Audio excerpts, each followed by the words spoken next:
գիշեր նստած էի մենակ, իսկ քաղաքը քնած էր լուր, սիրտս լի էր հազար հարցերով, ոչ մի պատասխան չկար ավաղ։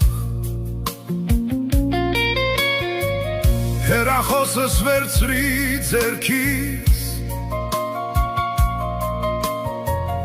ու հավաքեցի դեպի երկինք, ասացի Տեր, եթե լսում ես,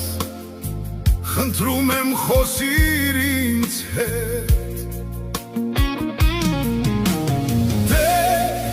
օգնել եմ այս կյանքից, քայլերս ծանր են դարձել,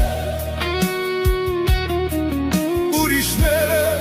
ժպտում են միշտ, իսկ ես միշտ պայքարների մեջ,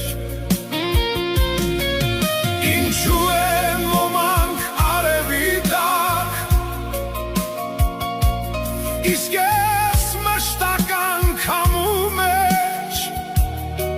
ասա ինչու է իմ ճանապարհը այսքան երկար ու դժվար։